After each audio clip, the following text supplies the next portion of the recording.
Donc, je suis donc là dans Drive. Et ce que je peux faire, les principaux boutons, qu'est-ce qu'il y a? Ben, le principal bouton, c'est le bouton créer.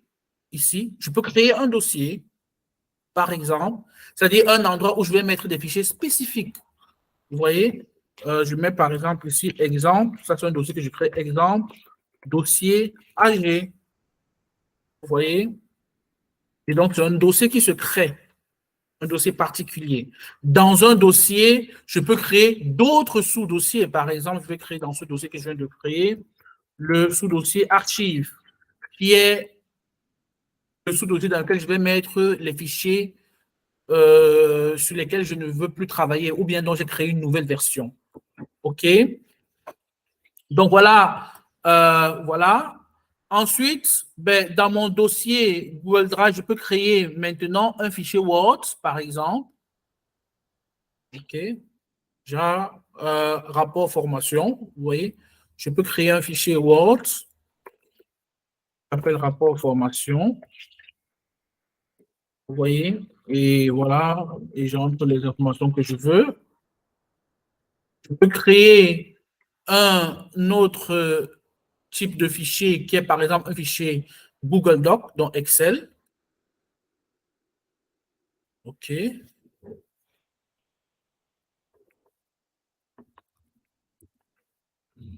Donc, on va mettre comptabilité. OK. Où on va enregistrer par exemple les différentes factures qu'on a traitées. Vous voyez? Je peux créer un autre dossier, un autre fichier, par exemple, Google Slides, c'est un peu comme le PowerPoint. Vous voyez? Et c'est intéressant de dire quand même que pour chaque fichier que je crée, j'ai toujours moyen de partir soit d'un document vierge, soit d'un modèle. Donc, le troisième qu'on va créer, c'est Google Form. Là, on va partir d'un modèle. Vous voyez? Google Form, quand je veux créer, à chaque fois, ça me demande est-ce que je veux un vierge ou à partir d'un modèle. Vous voyez? Bon, on va le faire pour Google. Donc, si on dit qu'on veut partir à partir d'un modèle, ben, Google Drive nous offre des modèles. OK? Et donc, nous venons de voir rapidement comment est-ce que on peut créer des documents, ainsi de suite, dans Google Drive. Maintenant, une autre chose qu'on va faire, c'est importer. Ça veut dire que je peux avoir des fichiers sur mon ordinateur et je décide de l'importer. Je décide de l'importer. OK? Et donc, je vais aller là, toujours dans Nouveau, et je sélectionne Importer un fichier. Et alors là, par exemple, on va prendre facture reçue. Ça, c'est une facture que j'importe. Vous voyez? Je peux, en plus d'importer un fichier, je peux importer un dossier. Par exemple, j'ai un dossier sur mon ordinateur et je décide de l'importer. Donc, je vais prendre un dossier pas très lourd. Par exemple, ici, NJ. Vous voyez, ça, c'est un dossier. Et je décide de l'importer. Vous voyez? C'est un petit dossier de facture, donc ça ira assez vite. Vous voyez? Donc, il est là, mon dossier NJ. Je renomme. Hein. Ça va? Donc, ça, c'est important.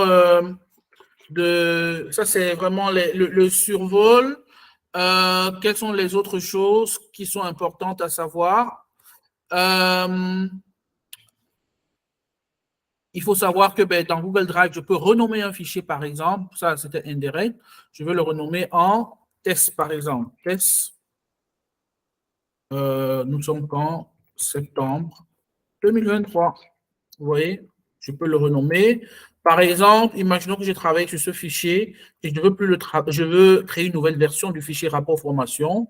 Je fais une copie, donc ça, c'est les normes que nous on propose, hein, de dire quand on veut travailler sur un fichier de nouveau, on fait une copie qu'on met dans les archives, donc on renomme en mettant X devant, idéalement. OK. Et on déplace dans les archives. Comme ça, on peut continuer à modifier. Si jamais en cours de modification, il y a un problème, on s'est rentré toujours dans ce qu'on avait modifié en mettant un X devant. Vous voyez? Donc, renommer, c'est très important parce que dans certaines compagnies, quand vous avez des factures, on va vous demander de renommer les factures avec le nom de la personne, le trimestre, ainsi de suite. Et je vous ai montré comment on renomme. Ben, ici, on va renommer encore. On va par exemple renommer ceci, facture, Sandra, 23, 09, 23. Vous voyez? Voilà. Donc, je pense avoir montré les choses les plus importantes. Deux choses encore que je voulais quand même dire par rapport à l'archivage, c'est le fait que l'adresse, et donc ça c'est très important, l'adresse qu'on utilise pour archiver peut jouer un rôle très important. Ça veut dire, si vous avez une assistante virtuelle, par exemple, qui doit archiver vos factures, si jamais elle le fait avec son adresse, ça veut simplement dire que le jour où son adresse a un problème, ben, vos fichiers ne seront plus accessibles.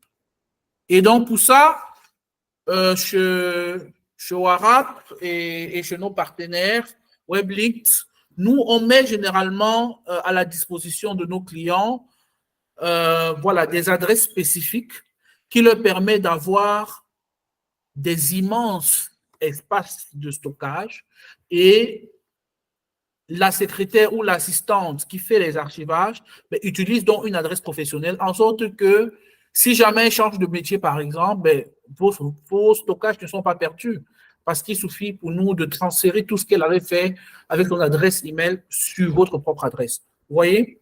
Voilà, donc là, je viens de faire le survol rapidement de Google Drive en 10 minutes, chrono. Je pense 10 minutes, oui. Donc, je viens de faire la première partie de cette formation, aussi simple que ça. Je vais passer à la deuxième partie qui est celle des questions.